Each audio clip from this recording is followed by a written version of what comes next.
हिंदुस्तानी स्त्री की पूजा करते हैं। हट जाओ हमारे नजरों के सामने से। यही गलती अगर तुम फिरंगियों ने झांसी में की होती, उल्टा लटका कर चमड़ी उधेड़ देता तुम्हारी।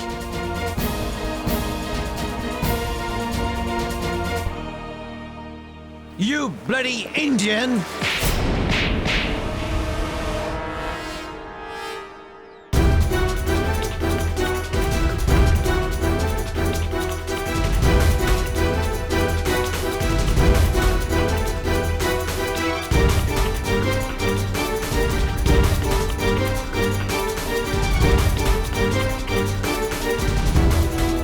Leave me! Leave me! अगर हम चाहे तो ये हाथी नहीं, जीवन से भी उठ नहीं पाओगे तुम।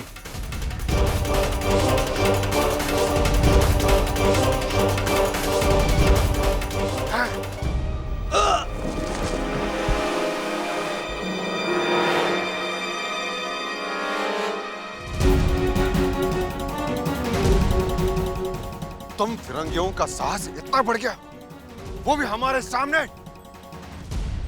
Catch him, you idiots!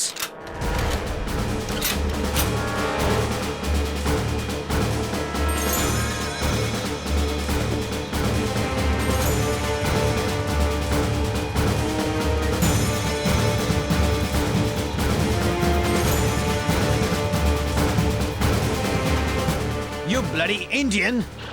अब अपने गॉड को याद कर लो। ब्रिटिश गवर्नमेंट ऑफिसर पे हाथ उठाया, अब देखो, शूट हिम!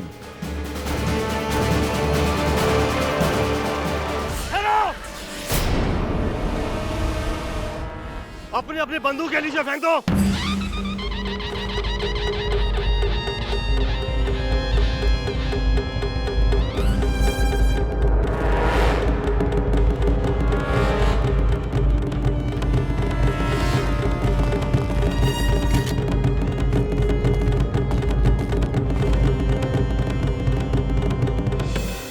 महाराज, ये फिरंगी यहाँ पर बंदूक। अहंकारी मनुष्य अंधा होता है।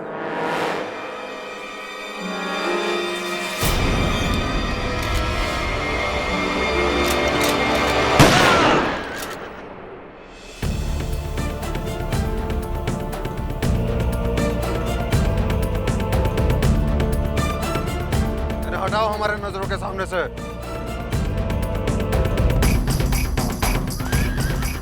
चुपचाप यहाँ से चले जाओ, वरना एक एक की लाशें यहाँ गिरा दूंगा। चलो।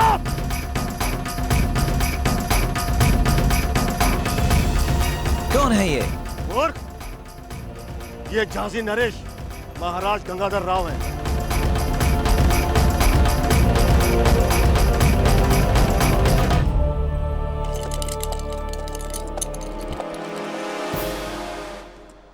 करो। 100 सालों से हम हिंदुस्तानी तुम्हारा आतंक सहते जा रहे हैं, परंतु सहनशीलता की भी कोई सीमा होती है।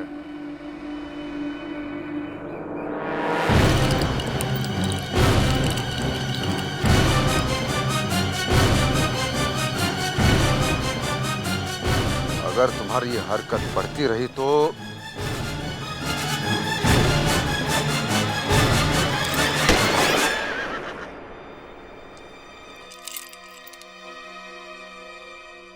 जाओ, क्षमा किया हमने।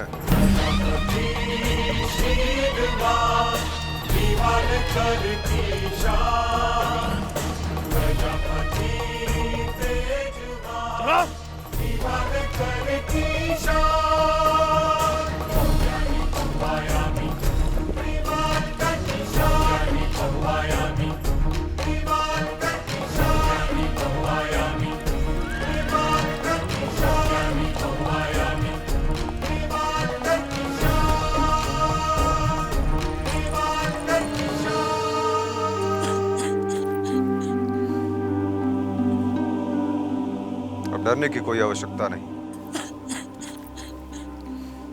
हमारे सैनिक तुम्हें तुम्हारे घर तक छोड़ देंगे। पर हमारा तो कोई घर ही नहीं है। अंग्रेजों ने हमारे गांव को जला दिया और हम अपने पूरे परिवार से बिछड़ गए।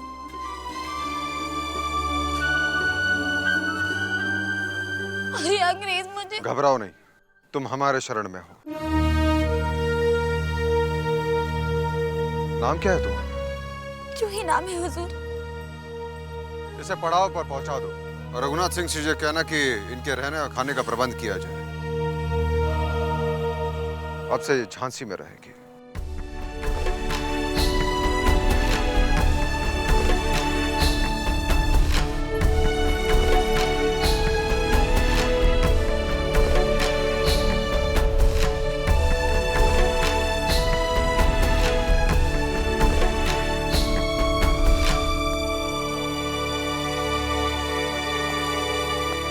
महाराज,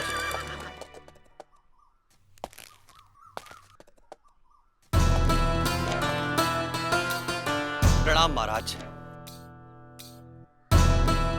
महाराज, आपका ये रूप देखकर सेवक आपके समक्ष नतमस्तक हो गया है। क्या हम पहले मिले हैं? जी नहीं महाराज, श्रीमंत सरकार बाजीराव पेशवा के दरबार का मैं एक साधारण सा चाकर हूं। नाम है तात्या टोपे। नाम कुछ सुना सुना सा है। हमारे यहाँ भी एक तात्या है। उनके व्यक्तित्व से ब्राह्मणत्व स्पष्ट दिखाई देता है।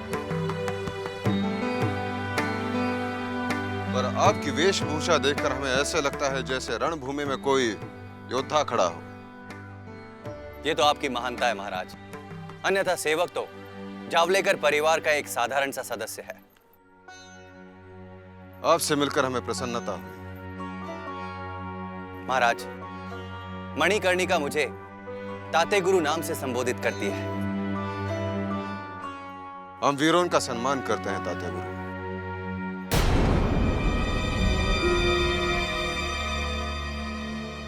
हमारे साथ आखेट पर चलिए। अवश्य अवश्य महाराज, मैं अवश्य जाता, किंतु क्षमा चाहूंगा। श्रीमंत सरकार बाजीराव पेशवा की ओर से एक अति आवश्यक कार्य सौंपा गया है मुझे, इसीलिए। तात्या, कभी आइए हमारे झांसी। आपका झांसी में अतिथि के रूप में एक सत्कार करना हमारे लिए गौरवमय होगा। आपका आदेश सर आंखों पर। प्रणाम महाराज।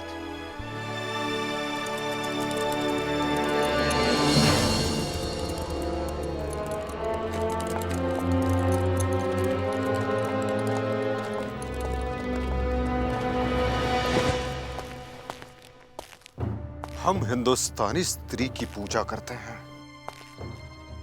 100 सालों से हम हिंदुस्तानी तुम्हारा आतंक सहते जा रहे हैं, परंतु सहनशीलता की भी कोई सीमा होती है। अगर तुम्हारी ये हरकत बढ़ती रही तो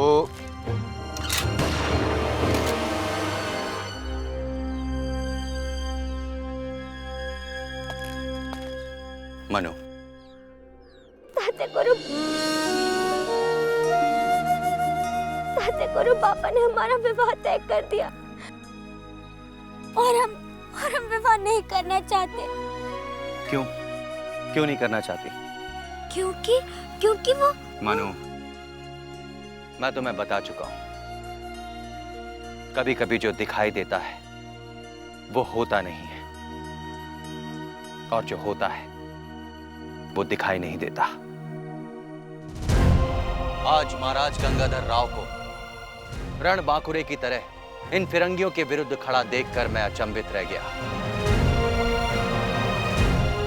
मनु, हर मनुष्य में अच्छाइयां एवं बुराइयां होती हैं, किंतु जो विशिष्ट व्यक्ति होता है उसकी अच्छाइयां कम और बुराइयों को ज्यादा देखा जाता है।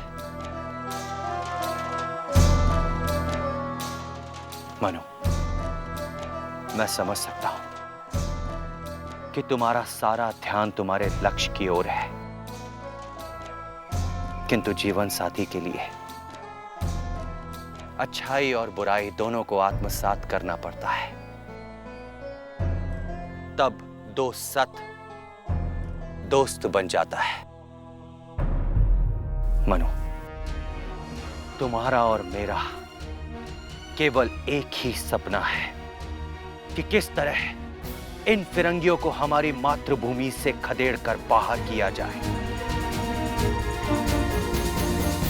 और सपने तभी पूरे होते हैं जब शक्ति प्राप्त होती है।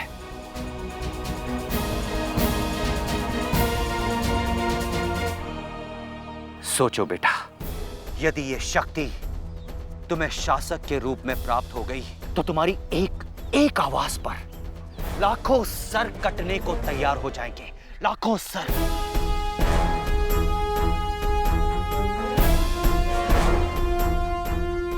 आज महाराज गंगाधर राव ने जिस तरह इन फिरंगियों से व्यवहार किया है, उससे हमें इस बात का आभास हो गया है कि ये राजा अन्य शासकों की तरह इन फिरंगियों की दास्ता स्वीकार करने वाला नहीं है।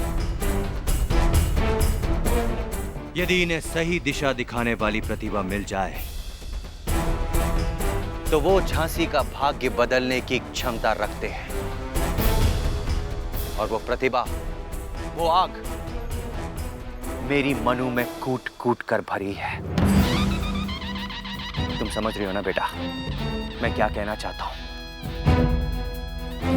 मनु, इस संबंध का प्रस्ताव ईश्वरीय वरदान है। शायद देवा भी तुम्हारे ही हाथों हमारी मातृभूमि का उद्धार करवाना चाहते हैं, इसीलिए यह प्रस्ताव भेजा है।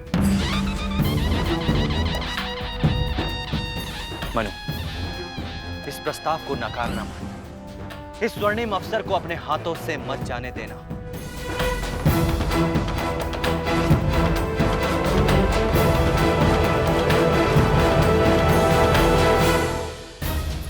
तुम केवल एक वीर पुरुष की रानी ही नहीं बनने वाली हो, बल्कि झांसी की महारानी बनने वाली हो।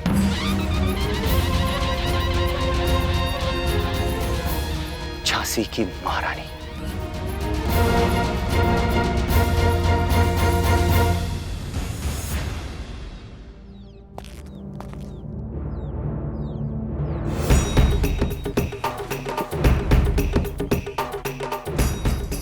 झांसी की महारानी की सेवा में तात्या टोपे उपस्थित है।